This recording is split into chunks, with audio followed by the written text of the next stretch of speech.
día, amado pueblo de Dios, y usted que se está conectando, ya sea a través de radio, televisión, internet o aquí en la iglesia local, le saluda como siempre su pastor evangelista Luis Mario Ruiz de la iglesia Centro Cristiano Fuego Santo, desde la hermosa ciudad de Hanford, en California, la ciudad deseada y no desamparada.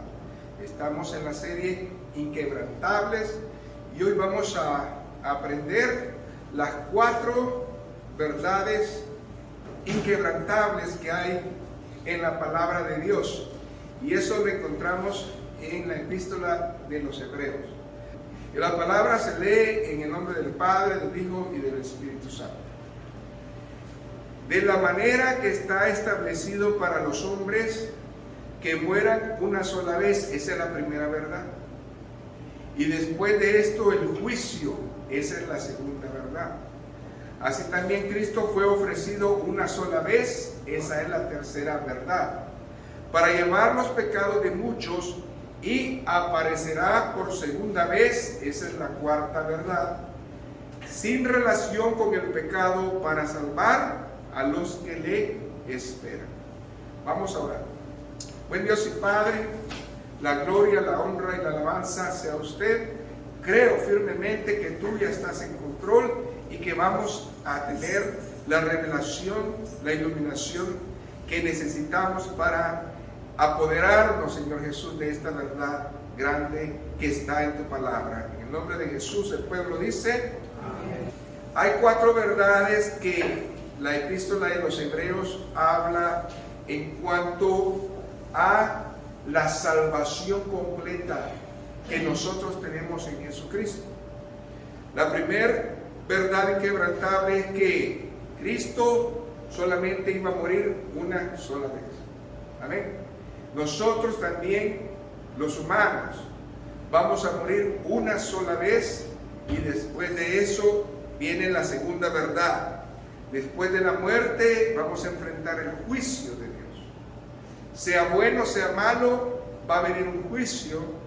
Para los cristianos, el tribunal de Cristo, y para aquellos que no obedecieron al Señor, va a ser el juicio del gran trono blanco. Por lo tanto, es una verdad que no se puede evitar. La tercera verdad inquebrantable es que Cristo ofreció su vida en holocausto una sola vez.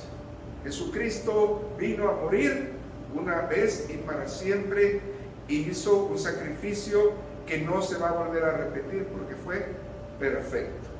Y la cuarta verdad, ¿cuál es? Que hay una inminente segunda venida. Cristo viene otra vez. Mucha gente piensa que esto es un mito, una leyenda, una historia, una fábula. Pero si Cristo vino la primera vez, ¿por qué yo voy a dudar de que Él va a venir otra vez? Así de que esto es lo que nosotros debemos de entender. Ahora bien, para que nosotros en el Espíritu tengamos a bien entender la bendición, tenemos que escudriñar las Escrituras. Y por eso es que vamos a irnos al contexto. Yo quiero que por favor comencemos a leer del verso 23 al verso 28 para empaparnos de estas 4 verdades. Y de esa manera voy a ir desglosando más misterios que están aquí en su palabra. Vámonos al verso 23.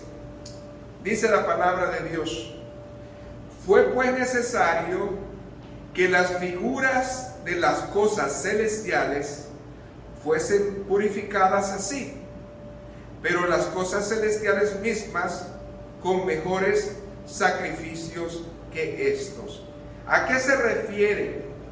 Todo lo que estaba en el tabernáculo tuvo que ser, hermanos, puesto y ofrecido a Dios.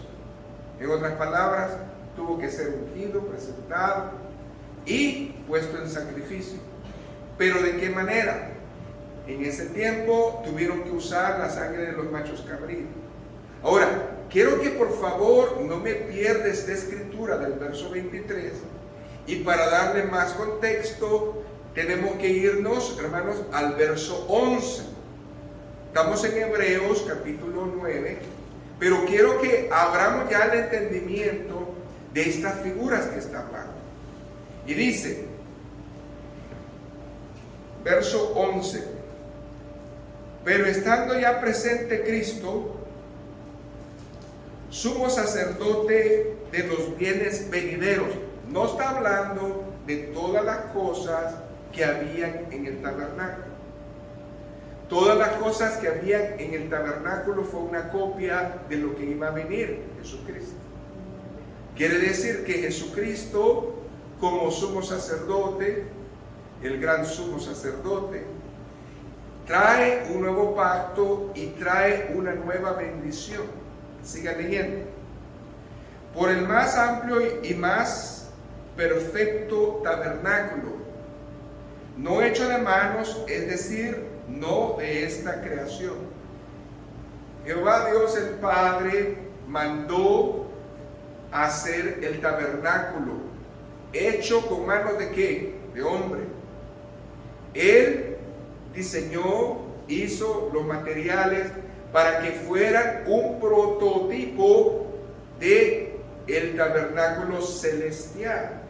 Y todo lo que había en el tabernáculo representaba de alguna u otra manera a Jesucristo.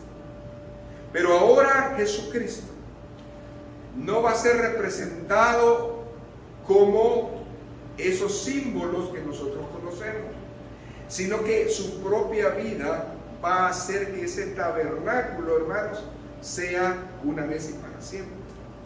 Ahora, verso 12. Y no por sangre de machos cabríos ni de becerros, sino por su propia sangre.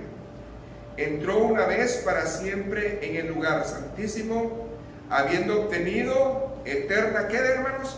Redención. Ahora, ¿qué es lo que hacía la sangre de los machos cabríos? Solamente cubría. Pero cuando vino Jesucristo, Él mismo instituyó su propio templo. ¿Amén? La morada de Dios es el mismo. Y nosotros entendemos eso. Verso 13. Porque si la sangre de los toros y de los machos cabríos y las cenizas de la becerra rociadas a los inmundos santifican para la purificación, escuche bien, ¿la purificación de qué es? De la carne. Hay algo que el Espíritu nos va a revelar hoy. Todo lo que se hizo en el tabernáculo era para santificar la carne, mas no el alma y el espíritu. Quiere decir que Jesucristo, con el nuevo pacto, Él vino a traer el tabernáculo celestial, pero ahora no solamente para estar, ¿verdad?, limpiando la carne, sino que el alma y el espíritu. Por eso antes se cubrían solamente los pecados. Pero con Cristo ahora, dando su vida, su sangre, ahora sí nosotros tenemos, hermanos, entrada al cielo perpetuamente. ¿Por qué? Porque el sacrificio de Jesús habla más que la sangre de los machos. Ahora sí entiendo cómo es posible, hermanos, que durante toda la ley ellos estaban, hermanos, pidiendo perdón por la falta de su carne, pero que del alma no podían hacer nada. Pero ahora Jesús les ha limpiado su carne, su alma y su espíritu. Ahora es algo diferente, solamente Él lo pudo hacer. Verso 13 es un verso tan clave para entender. ¿Por qué? Porque ya no estamos en los ritos, ya no estamos en esas maneras de pensar. Ahora Jesucristo ha venido a ser no ya una copia, sino que el original, el cual trae la salvación eterna. Verso 14. Cuanto más la sangre de Cristo, el cual mediante el Espíritu eterno se ofreció a sí mismo sin mancha a Dios, limpiará. Aquí viene la respuesta. Fíjese bien, Cristo, ¿qué es lo que hace? Limpia su conciencia, el alma, pero la sangre de los machos cabríos no podía limpiar su conciencia. Por eso era una repetición. Pero ahora el Señor ha venido a lavar nuestros pecados, porque esos pecados no son recordados. Siga leyendo. ¿Qué más dice ahí? De obras muertas para que sirvieras al Dios vivo. Quiere decir que la fe sin obras es muerta. Amén. La repetición de estas cosas no llevaban, hermanos, a nada, simplemente a detener la ira de Dios, pero no la quitaban. Ahora, verso 15. Así que, por eso es mediador de un nuevo pacto, para que, interviniendo muerte para la remisión de la transgresión que había bajo el primer pacto, los llamados reciban, ¿qué, hermanos? La promesa de la herencia eterna. Es una promesa que viene de Génesis 3:15, pero que no había sido completada porque Jesucristo todavía no había sido, hermanos, glorificado. Ahora sí, con esto de referencia, yo entiendo más. ¿Qué dice el verso 16? Porque donde hay testamento es necesario que intervenga muerte del testador, porque el testamento con la muerte se confirma, pues no es válido entre tanto que el testador vive, de donde ni aun el primer pacto fue instituido sin sangre, porque habiendo anunciado Moisés todos los mandamientos de la ley a todo el pueblo, tomó la sangre de los becerros y de los machos cabríos con agua, lana escarlata e hisopo, y roció el mismo libro y también a todo el pueblo. Aunque hizo eso, ¿qué es lo que limpió? Solamente la carne. Por eso los pecados no eran, ¿qué? Quitados, porque Dios trata con el alma, el cuerpo y el espíritu. Y ahora Jesucristo viene completamente a hacer todo nuevo. Por eso nosotros hoy estamos confiadamente de que el Señor ha venido a nosotros en el cuerpo, en el alma y en el espíritu. Ahora bien, ¿qué dice el verso 20? Diciendo esto, es la sangre del pacto de Dios os ha mandado. Y además de esto, roció también con la sangre el tabernáculo y todos los vasos del ministerio. Y casi todo es purificado según la ley con sangre, y sin derramamiento de sangre no hace remisión de pecado. Todo lo que había en el tabernáculo tenía que ser rociado con sangre, purificado de esa manera. Ahora, nosotros, hermanos, ya estamos en el lugar santísimo. Antes no podíamos ni siquiera estar en el lugar santo, ni en el pabellón, a menos que tuviéramos, ¿verdad?, una ofrenda de expiación. Pero ahora, hermanos, cuando Cristo muere, rasga el velo, abre a nosotros la comunión con el Padre y comenzamos nosotros a vernos como ese hombre de Dios que lo hizo tripartito, cuerpo, alma y espíritu. Gloria a Dios por eso. Ahora bien, verso 23. Fue pues necesario que las figuras de las cosas celestiales fuesen purificadas así, pero las celestiales mismas son mejores sacrificios que estos. Hoy es lo que vamos a aprender. Amén. ¿Qué más dice? Porque no entró Cristo en el santuario hecho de mano, figura del verdadero, sino en el cielo mismo, para presentarse ahora por nosotros ante Dios. Esto lo vamos a explicar en un momentito. ¿Ok? ¿Qué más dice? Y no para ofrecerse muchas veces como entra el sumo sacerdote en el lugar santísimo cada año con su sangre ajena.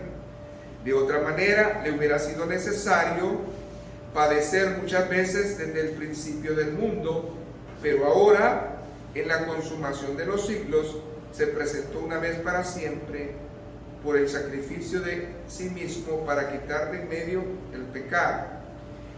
Y de la manera que está establecido para los hombres que mueran una sola vez y después de esto el juicio, así también Cristo fue ofrecido una sola vez para llevar los pecados de muchos y aparecerá por segunda vez sin relación con el pecado para salvar a los que en él esperan. Se está presentando en una salvación completa. Para que sea una salvación completa, tiene que tener 3 tiempos: pasado, presente y futuro. Y ahora nosotros vemos la escritura de Hebreos claramente desde el verso 23 al 28, cómo es que Jesucristo estuvo participando de esta salvación. En el pasado, leamos el verso 24. ¿Qué significa eso, hermanos? Dice la palabra: porque no entró Cristo en el santuario hecho de mano, figura del verdadero, sino en el cielo mismo, para presentarse ahora por nosotros ante Dios. Cristo se presentó aquí en la tierra como el Redentor, el Cordero Pascual, el Cordero Perfecto, el que vino a morir y pagó el precio de sangre en la cruz del Calvario, para que nosotros fuéramos, ¿qué? Salvos. Quiere decir que Él no se quedó en la tumba. Al tercer día resucitó. Amén.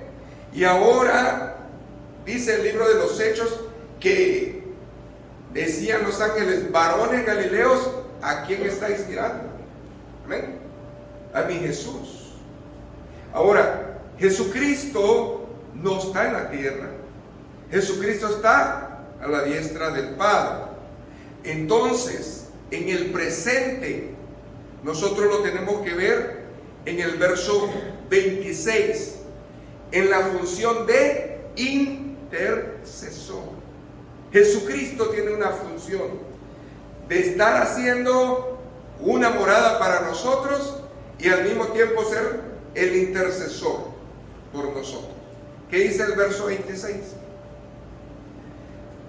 De otra manera, le hubiera sido necesario padecer muchas veces desde el principio del mundo, pero ahora, en la consumación de los siglos, en un momento voy a explicar eso, se presentó una vez para siempre por el sacrificio de sí mismo para quitar de en medio el pecado. Amén. Ahora bien, ¿qué dice la palabra del Señor en el futuro? Verso 28. Así también Cristo fue ofrecido una sola vez para llevar los pecados de muchos y aparecerá por segunda vez sin relación con el pecado para salvar a los que en Él esperan. Ahí está la bendición, hermano. Entonces, nosotros estamos viendo que Jesucristo, como sumo sacerdote, el gran sumo sacerdote, está haciendo la función en el cielo de intercesor. Usted ha oído la palabra del Señor que dice: abogado, tenemos a Jesucristo el justo. ¿Qué hace un abogado? Amén. Intercede, representa. ¿Y quién es el que lo representa? Jesucristo. Denle un aplauso al Señor.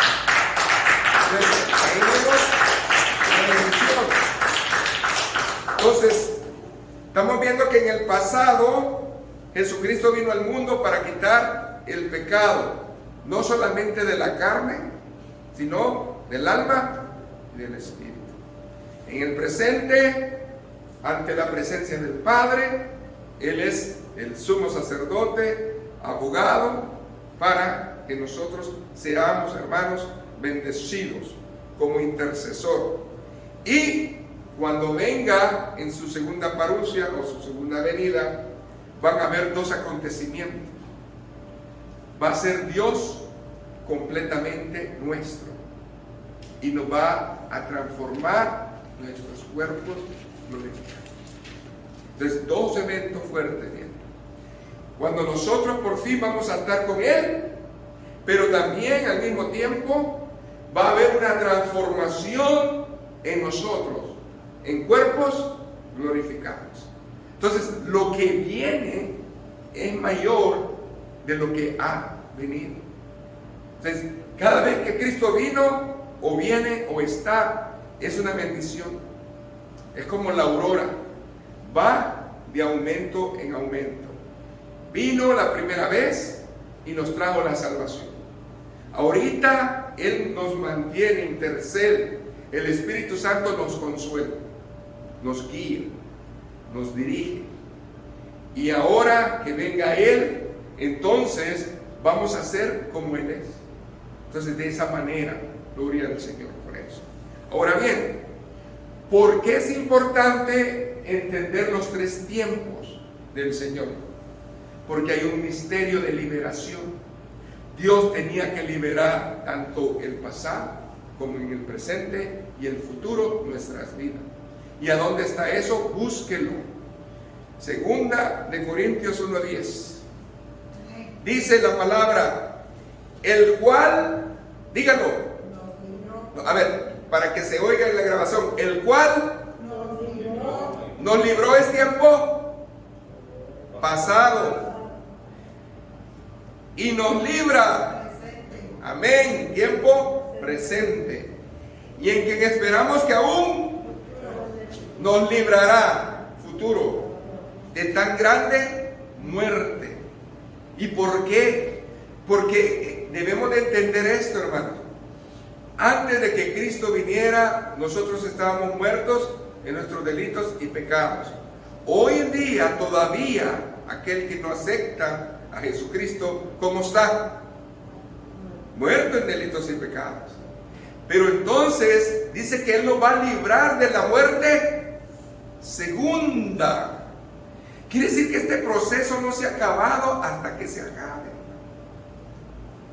Entonces, ¿vale la pena que Cristo venga, hermano? ¿Vale la pena de que Cristo venga? Yo creo que sí. Porque si Cristo viene, vamos a tener nosotros, hermanos, no solamente la entrada al cielo, sino que vamos a ser como cuerpos que glorificados. ¿Amén? Gloria a Jesús.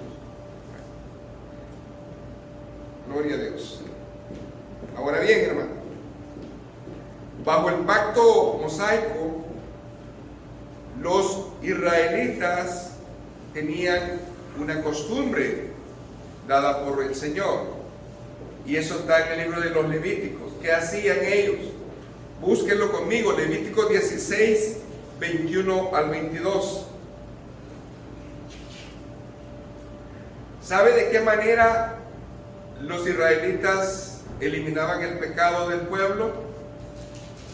Dice de que el sumo sacerdote ponía manos en un macho cabrío y todos los pecados y las maldiciones del pueblo las ponía en él, y alguien del pueblo tenía que agarrar ese animal y sacarlo al monte.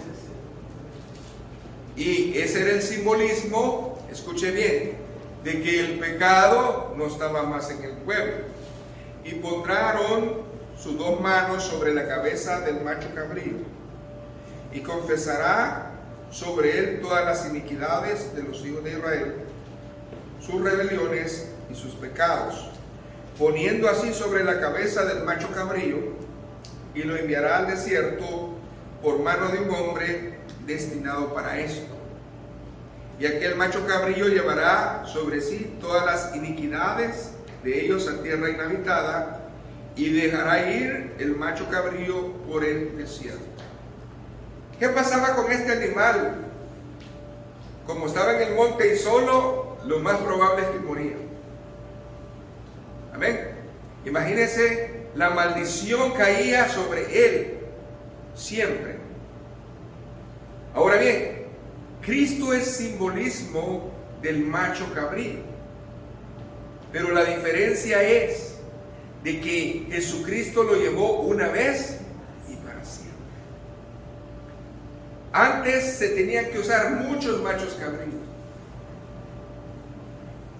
y Jesucristo es la representación de todo el pecado, la iniquidad y la rebelión del hombre. Así de que todo eso, hermanos, Él lo llevó en la cruz, por usted y por mí.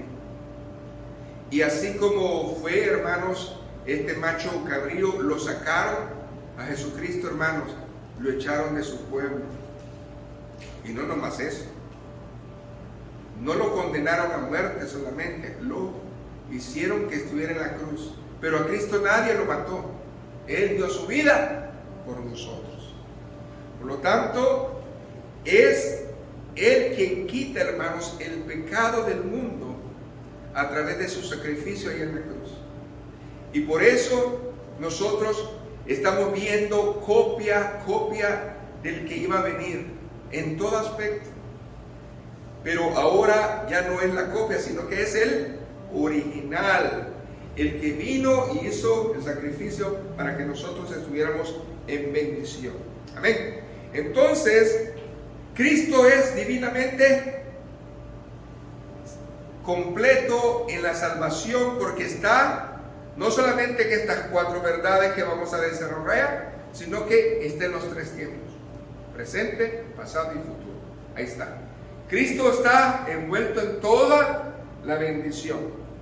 Desde que no se le olvide, verso 26 habla del pasado, el verso 24 es el presente y el 28 es el futuro. Ahí está, bien, amén.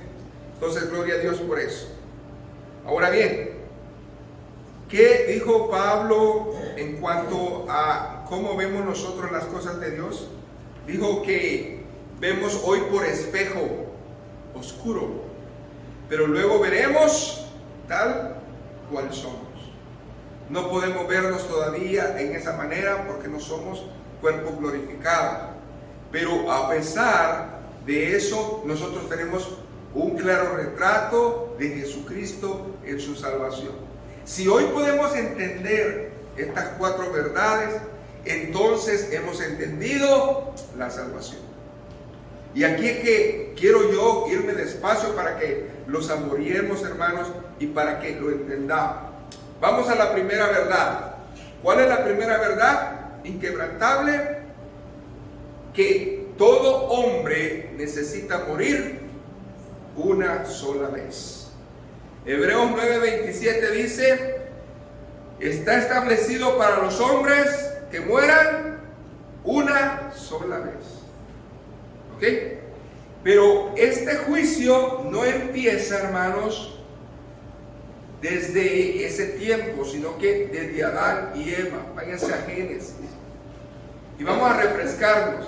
Génesis 3, del 16, hermanos, al 19. Nomás para que veamos nosotros que por la desobediencia vinieron 3 acontecimientos. El primer acontecimiento habla aquí a la mujer. Génesis 3:16. Esto es lo primero que Dios por la desobediencia pone a la mujer.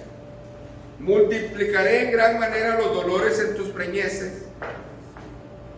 Con dolor darás a luz a los hijos, y tu deseo será para tu marido, y él se enseñará de ti. Por eso nosotros vemos, ¿verdad?, que eso ha pasado a la mujer, ¿verdad? Le cuesta parir hijos, porque eso fue parte de lo que el Señor estipuló. Pero ¿qué del hombre? ¿Qué le dijo al hombre? Por cuanto obedeciste a la voz de tu mujer y comiste del árbol que te mandé, diciendo: no comerás de él, maldita será la tierra por tu causa, con dolor comerás de ella todos los días de tu vida. Espinos y cardos te producirán y comerás plantas del campo. Con el sudor de tu rostro comerás el pan hasta que vuelvas a la tierra. Ahí está la tercera maldición. Porque de ella fuiste tomado, pues polvo eres y al polvo volverás.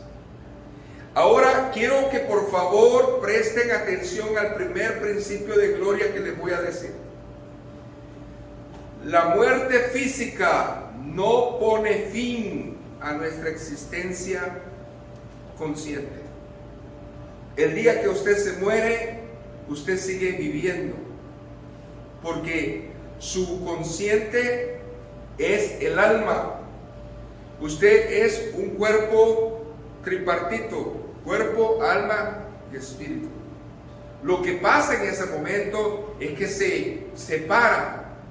El espíritu va a Dios, el cuerpo va a la tierra y el alma está en un lugar, amén, en espera de lo que va a venir. Ahora bien, qué importante es, muchas personas tienen la idea de que al morir todo se acaba, y eso no es verdad. Ahora bien, quiero que nosotros tengamos doctrina. ¿Dónde dicen tantas cosas y realidades? Vámonos pues a las epístolas. Las epístolas son doctrina, son enseñanza. Segunda de Corintios, capítulo 5, del 1 al 9. Segunda de Corintios 5, del 1 al 9. ¿Amén? Dice, escuche bien, por favor, ponga atención para que usted no se me pierda, porque estamos entrando en una bendición fuerte y no quiero que usted se confunda ni se pierda, sino que vamos despacio, porque sabemos que si nuestra morada terrestre, este tabernáculo, está hablando del cuerpo. Amén, ¿estamos de acuerdo? Se deshiciere, tenemos de Dios un edificio, una casa no hecha de manos, eterna en los cielos. Quiere decir que allí, ¿qué va a morar? ¿El espíritu? No. ¿El cuerpo? No. ¿Qué va a morar? El alma. Y por esto también gemimos deseando ser revestidos de aquella nuestra habitación celestial. Revestidos de aquella nuestra habitación celestial. ¿De qué se está refiriendo? A nuestros cuerpos glorificados. Amén. Esos son los que van a vivir ahí, nuestros cuerpos glorificados. Pues así seremos hallados vestidos y no desnudos. Porque asimismo los que estamos en este tabernáculo gemimos con angustia, porque no quisiéramos ser desnudados, sino revestidos, para que lo mortal sea absorbido por la vida. Quiere decir que nosotros tenemos una apariencia ante los ojos de Dios. Nosotros estamos, ¿qué? Desnudos ante Dios. ¿Cómo venimos al mundo? Desnudos. ¿Cómo morimos?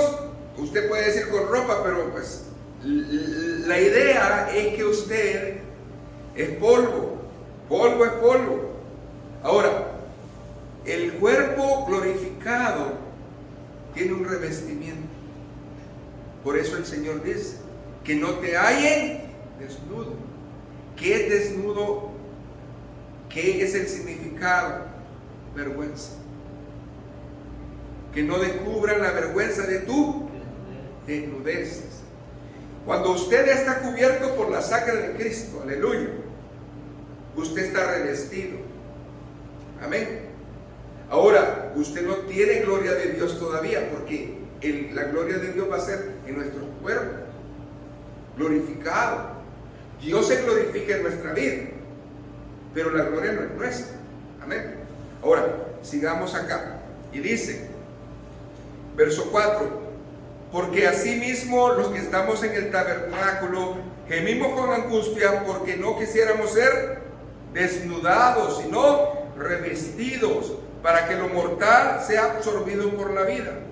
Mas el que nos hizo para esto mismo es Dios, quien nos ha dado, ¿qué, hermanos? Las arras del Espíritu. ¿Por qué las arras es lo importante? Las arras es el anticipo, lo que es la primicia de lo que Dios nos va a dar. Si nosotros hemos visto que con las arras del Espíritu hacemos mucho, imagínense cuando estemos en Él. Ahora, verso 6. Así que vivamos confiados siempre y sabiendo que entre tanto que estamos en el cuerpo, estamos ausentes del Señor. ¿Se fijan? Yo no puedo, ahorita, en este cuerpo yo no puedo estar en ese cuerpo glorificado. Yo estoy ausente en el Señor. Pero ¿quién vive en mí? El Espíritu Santo. Él está aquí viviendo, pero el Señor quiere vivir en un cuerpo glorificado. Ahora, ¿qué más dice? Porque por fe andamos, no por vista. Pero confiamos y más quisiéramos estar ausentes del cuerpo y presentes al Señor. Por tanto, procuramos también, o ausentes o presentes, ser agradable. Todos aquí estamos vivos. Y el Señor dice, tú en este cuerpo tienes que ser agradable a Dios. Amén. Es lo que Él quiere decir. Los hombres han alcanzado tanta condición para tratar de, hermanos, de extender la vida. Han tratado, hermanos, y siguen tratando, pero no han entendido que el que da la vida es Dios. No existe poder en la tierra que pueda hacer a un hombre eterno, porque Dios no nos hizo eternos. Dios nos hizo finitos. Vamos a morir un día. Ahora bien, habrá alguien que escape a la muerte, porque eso es lo real.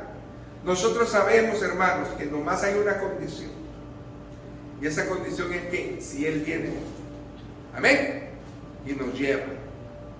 Pero si no es así, hay gente que dice yo voy a vivir siempre. ¿Será cierto? Busque Salmo 89, 48. Esa es una pregunta que el salmista se hace. Es una pregunta muy fuerte que puede usted hablarle a una persona, porque muchas personas piensan que van a vivir años y no tenemos comprada la vida, hermano. Entonces, cuando nosotros hablamos con un inconverso o con alguien que está falto del Señor, deberíamos de plantearle la palabra de esa manera. ¿Y qué dice ahí la palabra? ¿Qué hombre vivirá y no verá muerte? ¿Librará su vida del poder del Seol? No hay manera. Amén. Imposible es que el hombre quiebre esta ley que Dios ha dado. No hay manera. Solamente, hermanos, a través de que nosotros, hermanos, seamos revestidos. ¿Y qué es revestidos? Que Dios nos ponga, ¿qué? Un traje. Y eso es, hermanos, cuando el Señor venga. Ahora bien, la muerte no es posible controlarla por el hombre. El hombre la ha querido detener, pero es imposible. ¿Qué dice la palabra de Dios en Eclesiastés 3:20? Todo va a un mismo lugar, todo es hecho del polvo y todo volverá al mismo polvo. Usted y yo somos de polvo y ahí vamos a volver. Eclesiastés 8:8 dice: no hay hombre que tenga potestad sobre el espíritu para retener el espíritu, porque el espíritu lo dio Dios. Ni potestad sobre el día de la muerte, y no valen armas en tal guerra, ni la impiedad librará al que lo posee. Cuando Dios dice es tu hora, no importa qué hagas o digas, es tu hora. Es lo que está diciendo la palabra. Y Romanos 5:12 dice: por tanto, como el pecado entró en el mundo por un hombre, y por el pecado entró la muerte, así la muerte pasó a todos los hombres, por cuanto todos, ¿qué? Pecaron. Les voy a dar otros dos principios de gloria. Escuchen bien. Basado en lo que yo acabo de leer, en las citas que he dado, la palabra me está diciendo a mí lo siguiente. Número uno, que la reencarnación no es posible en el ser humano. Cuando te mueres no vuelves a reencarnar en un animal como piensa mucho. No vuelves a reencarnar en otro. Dice que yo era un rey en el tiempo del siglo VIII o el siglo IV. Y que ahora yo soy lo que soy y mañana yo voy a ser quién sabe qué. Muchas personas piensan eso. Tú tienes un espíritu longevo, viejo, sabio, porque tú antes eras esto, pero tú reencarnaste otra vez. Eso no lo dice la Biblia.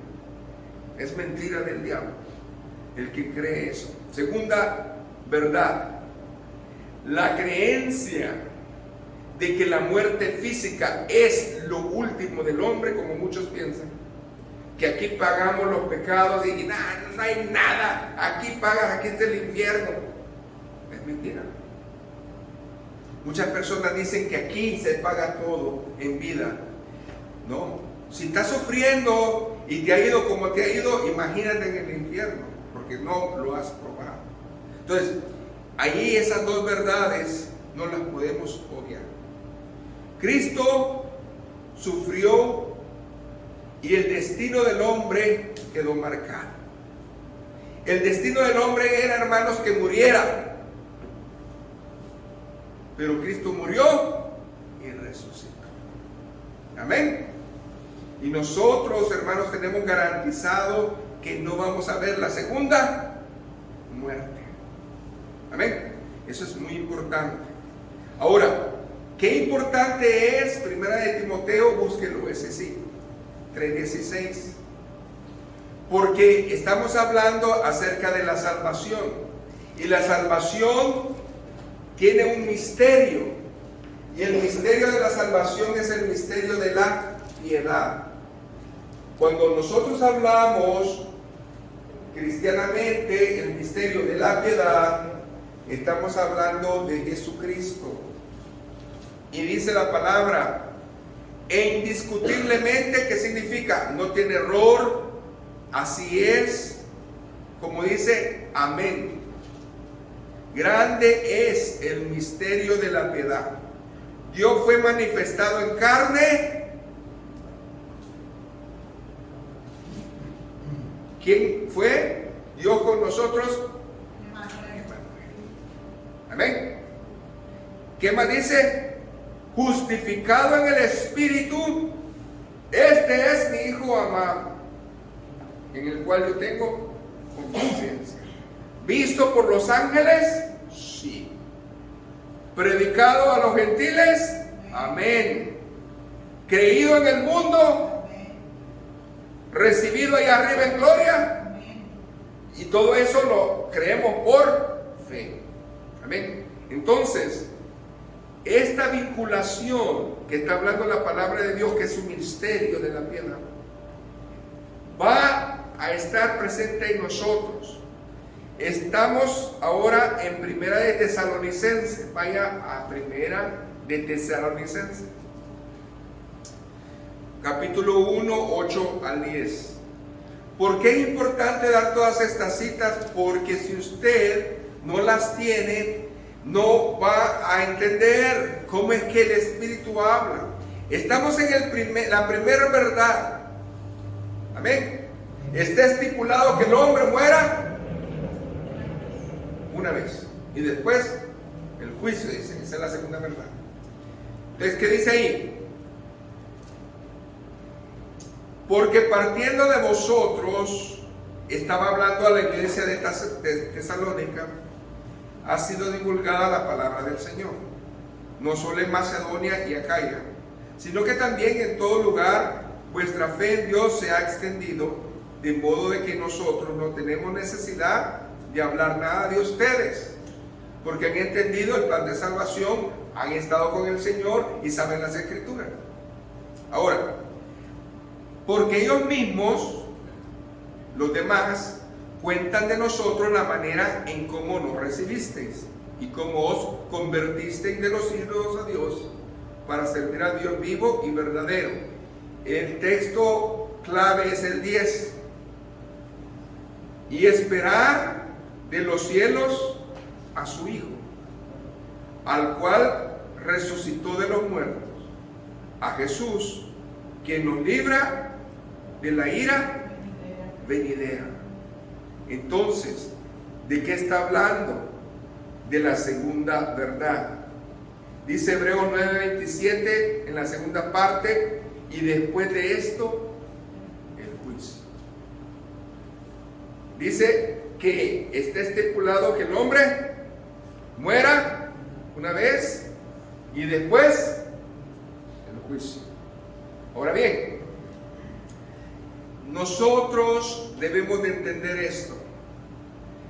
Hay dos clases de juicio y lo debemos de saber. El juicio a los cristianos es el tribunal de Cristo, en donde se nos va a pesar lo bueno y lo malo que hicimos cuando estuvimos en el Señor. Amén. Y eso va a ser allá en la boda del Cordero. Por eso van a ser 7 años. Imagínense cuánto cristiano va a estar ahí delante de la presencia del Señor. Y ahí se van a dar los galardones. Ahí nosotros vamos a recibir lo que nosotros llamamos simbólicamente como coronas. Amén. Dios nos va a establecer como reyes y sacerdotes. Pero si usted no se esfuerza acá, entonces Dios ¿cómo le va a dar la corona? De puro panzazo, ¿no? Pura misericordia. Porque dice que las coronas van a estar embellecidas, ¿no? Ahora bien, qué bonito es eso. Pero que si no hicimos bien delante del Señor. ¿Qué dice la palabra del Señor? Venid a mí, benditos de mi Padre. Pero a los que están con Él y vienen, les va a decir ¿qué? No os conozco. Pero en tu nombre, quiere decir que está hablando de personas que le sirvieron. Ese tribunal va a estar duro, porque a muchos también va a desechar. Pero el otro que viene, que es el juicio del Padre, es el juicio del gran trono blanco. Y vi a hombres, niños, grandes, pequeños, delante de Dios. Y dice que el mar entregó sus muertos. El que está muerto, no importa en dónde, el Señor sí tiene memoria y de ahí te va a sacar y te va a presentar. Y van a ser abiertos los libros. Y va a haber libro de memorias y el libro de la vida. Amén. Y entonces, como no estás en el libro de la vida, te van a tener que abrir el libro de memorias, que es el de las obras. Y si Dios te dio 80 años de vida, entonces yo no sé cómo va a ser la medida. A ver, en 80 años, ¿cuántas obras buenas hiciste? ¿Cuánto tiempo te dio Dios para hacer buenas obras? Y mira, no te tienes mucho. Tu balanza va a ser pesada y vas a ser hallado alto. No te va a alcanzar. Amén. Porque un hijo de Dios no va a estar ahí, porque no es por obras, para que nadie se gloríe. Un aplauso al Señor. Ahí viene la bendición. Ahora, por eso es muy importante, hermanos, que usted y yo vivamos lo que dice Romanos, Epístola de Romanos 14, verso número ¿qué? 10. Voy a dar varias citas y esto es tremendo. Porque es importante que nosotros aprendamos a ser templados. Somos miembros de Cristo, gloria a Dios. Pero ¿qué nos dice el Señor acá? Dice, pero tú que juzgas a tu hermano, o tú también, porque menosprecias a tu hermano, porque todos compareceremos ante el tribunal de Cristo. Por eso nosotros, Dios nos ha dado un servicio. Y si en el servicio nosotros abusamos, si en el servicio nosotros menospreciamos, si en el servicio nosotros nos creemos más, allá en el tribunal de Cristo me lo van a recordar. Y me van a decir, ¿tú por qué menospreciaste? ¿Qué dice Cristo? ¿Se acuerdan? El que le toque o el que le haga a uno de estos pequeños, es mejor que no hubiera nacido, dice. O sea que tocar a un hijo de Dios, hermano, es algo serio. Por eso, cuando entramos aquí a la casa de Dios, yo no veo un Pérez, un López, yo veo a Cristo. No somos hijo, padre, somos hermanos en Cristo. Es muy difícil de verlo, pero así es como Dios nos tiene que tratar. Entonces eso es importante, gloria a Jesús. Estamos en Romanos, váyase al capítulo 2, verso 11 y 12. ¿Qué otra lección nos está dando a nosotros los cristianos? Porque no hay acepción de personas. Porque todos los que sin ley han pecado, sin ley también perecerán. Y todos los que bajo la ley han pecado, por la ley serán juzgados. ¿Qué es lo que nos condena? Haber oído la palabra. Eso nos condena.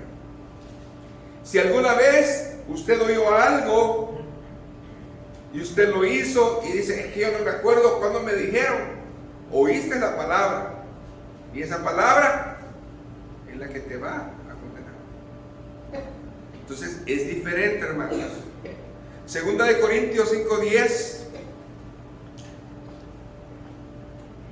Acuérdese por qué es importante esto del juicio, hermanos.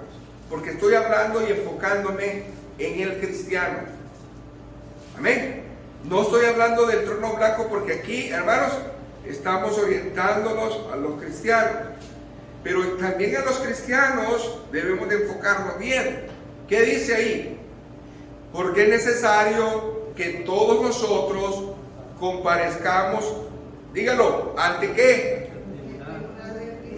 Para que cada uno reciba según lo que ha hecho mientras estaba en el cuerpo. Dígalo. Yo pensaba que nomás a los inconversos, pastor. No. Usted y yo también podemos hacer cosas buenas y cosas malas.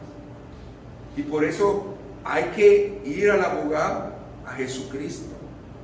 Porque, hermano, Dios no le gusta el pecado escondido. Usted confiese sus pecados al Señor y pídale al Señor misericordia. Porque cuando nosotros, hermanos, estamos desnudos ante Dios, Él nos cubre. Amén. Porque si usted se ve desnudo, el enemigo lo ve desnudo. Por eso, cuando la sangre de Cristo está en nosotros, el enemigo no puede tocarlo. Usted está cubierto. Amén. Revestido con esa bendición. Lo que hemos recibido de Cristo, su enseñanza, su amor, su perdón, su gracia, no lo hemos recibido por doctrina de hombre. Lo hemos recibido por el verbo que es la palabra del Señor. No ha sido hombre el que nos ha enseñado. No es el hombre, es la palabra. Y si usted ama la palabra, hermano, usted está bien. ¿Por qué? Porque no es el hombre el que nos está enseñando doctrina de hombre, sino que es la revelación, la iluminación de Jesucristo en nuestra vida. Tercer lugar. Amén. La tercera verdad. Cristo fue ofrecido en holocausto una sola vez. Hechos 9:28 dice: así también Cristo fue ofrecido una sola vez para llevar los pecados de muchos. Amén. El verso 26 dice, Hechos 9:26: de otra manera le hubiera sido necesario padecer muchas veces desde el principio del mundo, pero ahora, en la consumación de los siglos, se presentó una vez para siempre por el sacrificio. ¿Qué es la consumación de los siglos, hermanos? Que Dios planeó la salvación en los tres tiempos: pasado, presente y futuro. Y la consumación de los siglos es el tiempo futuro, en donde Cristo, hermanos, va a ser revelado y vamos a verlo por fin cara a cara, como Él es. Ese privilegio ni Moisés lo tuvo. Ese privilegio ni Pablo lo tuvo. Nadie lo ha tenido. Pero Él nos promete que un día le vamos a ver cara a cara como Él es. Gloria a Jesús. Porque dice el verso 24, Hebreos 9:24: porque no entró Cristo en el santuario hecho de mano, figura del verdadero, sino en el cielo mismo, para presentarse ahora por nosotros. Pero ¿sabe qué? Cuando nosotros vemos Cristo, se presenta en Isaías 53 como el siervo que sufriente. Usted sabe bien la Escritura, cómo es que Cristo se presenta y se describe. Amén, de esa manera. Porque dice que Él fue molido por nuestras rebeliones, por nuestros pecados. El castigo de nuestra paz fue sobre Él, y por su llaga fuimos todos nosotros curados. Entonces, hermanos, primera de Pedro 2:24 dice: quien llevó Él mismo nuestros pecados en su cuerpo sobre el madero, para que nosotros, estando muertos a los pecados, vivamos a la justicia, y por cuya herida fuisteis sanados. ¿Qué? Entonces, ahora, eso suena bien, el sacrificio de Cristo suena bien, es para nosotros. Pero si usted ya tiene la salvación, la pregunta es, pueblo de Dios, ¿cómo usted y yo tenemos que vivir? Y aquí sí tenemos que leer la Escritura. Romanos, otra vez, capítulo 6, del 1 en adelante. ¿Por qué estoy dando esto, hermano? Porque fíjese que cuando nosotros hablamos doctrina, tenemos que realmente meternos. ¿Cómo dice Dios que tenemos que vivir? Porque si usted ya entiende la salvación, la está respetando, la está amando. Ahora, ¿qué dice? Verso 1 en adelante. ¿Qué pues diremos? ¿Perseveraremos en el pecado para que la gracia abunde? Peque pues, denle gas, vamos. No, en ninguna manera, porque los que hemos muerto al pecado, ¿cómo viviremos aún en él? ¿O no sabéis que todos los que hemos sido bautizados en Cristo, hemos sido bautizados en su muerte? Porque somos sepultados juntamente con Él para muerte por el bautismo, a fin de que como Cristo resucitó de los muertos por la gloria del Padre, así también nosotros andemos en vida ¿qué? Nueva. Vida nueva. A ver, cuando alguien tiene carro nuevo, ¿se nota o no se nota? ¿Se nota o no se nota? La pregunta obligada es, ¿usted dice que anda en vida nueva? ¿Se nota o no se nota? No, pues parece que no.